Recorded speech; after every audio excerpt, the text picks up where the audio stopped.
ਲੋਕੀ ਏਡੀਆਂ ਅਜੀਬ ਗੱਲਾਂ ਕਰਦੇ ਨੇ, ਤੇਰੇ ਕਿਰਾਇਆ ਨਹੀਂ ਦਿੱਤਾ ਜਾਂਦਾ, ਰਾਤ ਸਾਡੇ ਕੋਲ ਆ ਜਾ। मैं दिल की मरीज हो गई इन गल्लां सुन के। बड़ी जलालत की जिंदगी गुजारी। अल्लाह की कहनी है कि मेरा कितने कोई गुर्दा लै लवे, मैं अपना गुर्दा बेच के कर्जा उतार दिया। कितना कर्जा लिया? 50,000 किसी को 7,34,000। 7 लाख कहाँ भेजा उसको? दुबई। जो पूछना उदो ही कहना मेरा काम नहीं लगा। एक दफ़ा 50,000 सी, एक दफ़ा 34-35,000 सी, इन्ने भेजे सी, 2 दफ़ा पैसे भेजे ने। तो उसने क्या कहा था, बेटी बेच दो? हाँ जी, उन्हें कहा कि अगर तू मेरे नाल इथों नस के नहीं ना जाती, इथों चले जाने, अगर अपनी जगह ही छोड़ दो। लोग यहाँ पर आते हैं ना पैसे लेने। तू कराची मेरे नाल चल। मैं कहा मैं नहीं जाना। उन्हें कहा नहीं जाना तो फिर या अपना वेख या अपनी बेटी वेच, मेरे को पैसे नहीं है जो मैं कर्जा दिया। पता नहीं मैनू मर गया, वो जींदा वो है कि नहीं है। उन्हें जने ना कोई राबता नहीं मेरे नाल कीता। इत्थे मेरे कोल रहिंदा सी, दोवें जने कमांदे, बच्ची नाल कमांदी, साडा कर्जा उतर जाना सी, मैनू छड्ड के ना जांदा। खातून इस टाइम ऐसा मौजूद है जिन्होंने कर्जा उठाया, अपने शोहर को बाहर भेजा कि शायद बच्चों का मुस्तकबिल बन जाएगा, शायद हमारी ज़िंदगी आसान हो जाएगी। लेकिन शोहर ने पैसे लिए और रफू चक्कर हो गया। ना पलट कर अपने बच्चों को देखा, ना पलट कर इस बीवी को देखा कि बीवी किस हाल में है। जिन लोगों से कर्जा लिया, जब वो गेट पर आएंगे बीवी से पूछेंगे कि पैसे दो, बीवी कहाँ से पैसे देगी। इसको ये कहता है कि बेटी बेच दो, जो भी करना है, जैसे भी करना है कर लो और कर्जा वापस कर दो, मैं तुम्हारे पास वापस अब नहीं आऊँगा। कहाँ से कर्जा लिया आपने? कर्जा मेरे कुछ रिश्तेदार ने, कुछ मेरे जानने वाले सन जिन्होंने उस टाइम मेरी मदद की थी औखे टाइम, उन्होंने को लिया सी। कितना कर्जा लिया? 50,000 किसी को 7,34,000। 7 लाख कहाँ भेजा उसको? दुबई चला गया था। हाँ जी, दुबई चला गया सी। उतो जाके तो कहता जी मेरा रोज़ जो पूछना उदो ही कहना मेरा काम नहीं लगा, जो पूछना उदो ही कहना मेरा काम नहीं लगा। बस ऐसे चक्कर च उन्हें 10 महीने रखे ने। 10 महीने बाद वापस महीने तक रहा है दुबई में। कितनी बार आपको पैसे भेजे? 2 दफ़ा पैसे भेजे सी। एक दफ़ा 50,000 सी, एक दफ़ा 34-35,000 सी, इन्ने भेजे सी, 2 दफ़ा पैसे भेजे ने। मेरा काम ही नहीं लगता, मेरा अपना इत्थे एडा मुश्किल गुजारा, मैं तुहानू कित्थे दियां, मैं तुहानू कित्थों दियां। कैसे फिर आप मतलब कितनी देर हो गई अब शोहर के साथ कोई राब्ता नहीं है? 2 महीने हो गए, बिल्कुल राब्ता कोई नहीं है, बिल्कुल ही राब्ता। 1 साल हो गया ना इस सारे सिलसिले को। 10 महीने उदों भी मर्जी दुबई से भी, तो उदों भी मर्जी ना राब्ता करता सी, कभी महीने बाद, कभी 10 दिनों बाद, कभी 2 महीने बाद। मर्जी आई तो बच्चे वास्ते कॉल कर ली, ना आई तो ना की। कितने बच्चे हैं आपके? मेरे 4 बच्चे ने। 4 बच्चे हैं। वैसे तो 5 ने, एक मैं अपनी सस नूं शुरू तो ही दिता, उंज 4 बच्चे। कितनी बेटियां? 3 बेटियां ने तो 2 बेटे ने। बेटियों की शादी हुई? बेटियां की शादी हुई है, भी बेटी बेचारी उजड़ के घर आ गई, मियाँ ने भी घरों कढ़ दिता। उन्होंने ये भी नहीं तरस आया कि मेरी निक्की जी बच्चे लैके मेरी बच्चे बूहे ते आके बैठी है, मैं इनू वेख के मैं ना छड़ के जावां। आपको तो उसने क्या कहा था, बेटी बेच दो? हाँ जी, उन्हें कहा कि अगर तू मेरे नाल इथों नस के नहीं ना जाती, इथों चले जाने, अगर अपनी जगह ही छोड़ दो। लोग यहाँ पर आते हैं ना पैसे लेने। तू कराची मेरे नाल चल। मैं कहा मैं नहीं जाना। उन्हें कहा नहीं जाना तो फिर या अपना वेख या अपनी बेटी वेच, मेरे को पैसे नहीं है जो मैं कर्जा दिया।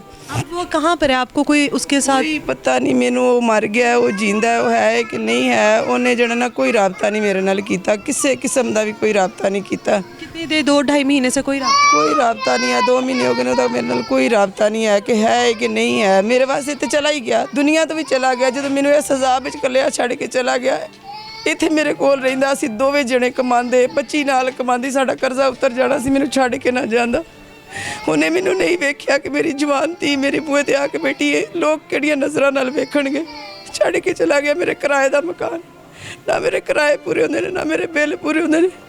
लोग ਏਡੀਆਂ अजीब गल्लां करदे ने, तेरे किराया नहीं दिता जाता, रात साढ़े कोल आ जा, नहीं रोटी पकदी तो साढ़े कोल आ जा। मैं दिल की मरीज हो गई इन गल्लां सुन के। थोड़ी आगे आ जाओ। दिल की मरीज हो गई है। मेरे अल्लाह वास्ते कोई बंदा मेरी कर्जा उतार दे, बस मेरी जिंदगी। शोहर ने क्यों छोड़ा है बेटा आपको? हमारी मियाँ बीवी की लड़ाई हुई थी तो उन्होंने हमें घर से निकाल दिया, मुझे और मेरे बच्चों को। कितने बच्चे हैं आपके? मेरे 2 बच्चे हैं। ये भी 2 बच्चों के साथ आपके? हाँ जी, मेरे कोल उन्होंने ये भी नहीं तरस आया कि मेरी बच्ची आ गई मेरे बूहे उत्ते, अल्लाह ताला ने मेरे ते इम्तिहान पाया तो मैं चलो इनू संभाला। नहीं छड़ के एक दफ़ा भी नहीं सोचा, उन्हें वो छड़ के चुप करके चला गया। आप मतलब किराए के घर पे रह रही हैं, कहाँ से किराया, सोर्स ऑफ इनकम क्या है, कहाँ से सर्कल चल? मैं घर च लोगों के काम करनी है फिलहाल तक, तो उन्होंने भला हो मेरे नाल तावन करते रहे, रोटी खाण पीण च किराया मैंने 2 महीने हो गए, मैं मकान का किराया नहीं दिता। मकान भी तंग करता? बहुत तंग करता है मालिक मकान। उन्होंने मैंने कह दिता तू खाली कर दे, तू किराया नहीं दे सकती, तू खाली कर दे। मैं किहड़े पासे जाऊं? वो भी बहाने से आता है। हाँ जी, वो भी आंदा, जदों दा दिल करे बिला वजह आके बुआ खड़का देना, जदों दा दिल करे बुआ खड़का देना। उन्हें क्या मकान खाली कर जा। मैं ठीक है, मैं खाली कर देंगी, मैंने थोड़ा जिहा टाइम दे दो, मैं खाली कर जाऊँगी। बड़ी जलालत की जिंदगी गुजारी। अल्लाह किसी ने इस तरह की जलालत ना दे, किसी ने ना दे।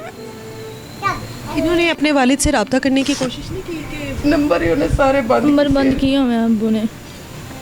बेटी बड़ी लाडली होती है बाप की और बड़ा मुहाफिज होता है बाप, इस तरह किस तरह अपने बच्चों को छोड़ के जा सकते हैं? पता नहीं ਉਹਦੇ ਦਿਲ 'ਚ ਕੀ ਆਈ ਹੈ। ਰੋਜ਼ ਉਹਦੀ ਮੇਰੇ ਨਾਲ ਇੱਕੋ ਹੀ ਗੱਲ ਹੁੰਦੀ ਸੀ, ਇੱਥੋਂ ਜਾਣਾ ਇੱਥੋਂ ਜਾਣਾ। ਮੈਂ ਕਿਹਾ ਨਹੀਂ ਜਾਣਾ, ਮੈਂ ਇੱਥੋਂ ਚਲੀ ਜਾਵਾਂਗੀ, ਮੈਂ ਅੱਲਾ ਨੂੰ ਕੀ ਮੂੰਹ ਵਿਖਾਵਾਂਗੀ, ਮੈਂ ਕੀ ਲੈ ਕੇ ਜਾਵਾਂਗੀ ਇਸ ਦੁਨੀਆ ਤੋਂ, ਆਖਰ ਦੁਨੀਆ ਤੋਂ ਚਲੇ ਜਾਣਾ। ਮੈਂ ਕਿਹਾ ਮੈਂ ਕੀ ਲੈ ਕੇ ਜਾਵਾਂਗੀ, ਲੋਕਾਂ ਦੀਆਂ ਬਦਦੁਆਵਾਂ, ਲੋਕੀ ਮੈਨੂੰ ਬਦਦੁਆਵਾਂ ਦੇਣਗੇ, ਮੇਰੇ ਬੱਚਿਆਂ ਨੂੰ ਬਦਦੁਆਵਾਂ ਦੇਣਗੇ ਕਿ ਸਾਡਾ ਕਰਜ਼ਾ ਲੈ ਕੇ ਨੱਸ ਗਈ, ਮੇਰੀਆਂ ਨਸਲਾਂ ਤੱਕ ਬਦਦੁਆਵਾਂ ਜਾਣਗੇ। ਮੈਂ ਕਿਸੇ ਦੀ ਬਦਦੁਆ ਲੈ ਕੇ ਨਹੀਂ ਨੱਸਣਾ, मैं अल्लाह ਨੂੰ ਕੀ ਮੂੰਹ ਵਿਖਾਣਾ ਜਾ ਕੇ। मैं नहीं ਉਹਦੇ ਨਾਲ ਚੱਲੀ, ਉਹ ਮੈਨੂੰ ਛੱਡ ਕੇ चला गया। तो अब आप किस तरह कर्जा उतारेंगे, मतलब आप कैसे ज़िंदगी गुजारेंगे? शोहर ने रब्ता नहीं किया, क्या करेंगे? मैं ये कहनी है कि मेरा कितने कोई गुर्दा ले लवे, मैं अपना गुर्दा बेच के कर्जा उतार देवां। कोई मेरिया नेकियां कीतियां जिंदगी च अल्लाह ते अल्लाह दे हबीब वास्ते मेरे को ले ले रोज़े मैशर वाले दिन मैं उन्होंने अपनी नेकियां दे अज दे दांगी जेड़ा मेरा कर्जा उतार दे। मेरे को कोई राह नहीं है। कदी कदी इस तरह दिल करता है बच्चे लैके कोई खुदकुशी कर लवा, अपने उत्ते पेट्रोल छिड़क के अग ला लवा। इन्नी जिंदगी अजाब दी हो गई, मैं नहीं कुछ भी कर सकती ना बच्चों वास्ते, कर्जे वास्ते। कोई बंदा मेरी मदद कर दे अल्लाह ते अल्लाह दे हबीब वास्ते, मेरे अल्लाह वेख के अल्लाह दे हबीब वाल वेख के मेरी मदद कर दे। हो सकता है आपका शोहर कहीं आपको देख रहा हो, आपके मैं शोहर वो देख के भी हाथ जोड़ के गल के नहीं है कि अल्लाह वास्ते मेरे नाल खलो, मेरा साथी बन, असीं कर्जा लाइए। मैनू कर्जे वाले बहुत जलील करते हैं कि कोई शोहर, कोई बाप, कोई इंसान इतना बेहिस किस तरह हो सकता है कि अपने बीवी बच्चों को इस हाल में छोड़कर, उस तरह के लोगों में छोड़कर कि जिनके पैसे दे रहे हैं, इतनी बड़ी अमाउंट देनी है और लवारसों की तरह उनको छोड़कर खुद अपनी ज़िंदगी मज़े में गुजारा और पलट कर अपने बीवी बच्चों को देखा भी नहीं कि उन्होंने कितनी मुश्किल से पैसे इकट्ठे कर कर अपने बच्चों के लिए, अपने आप को बेहतर मुस्तकबिल देने के लिए ये सारा कुछ किया। लेकिन आज उस आदमी का कुछ पता ही नहीं है कि वो किधर है।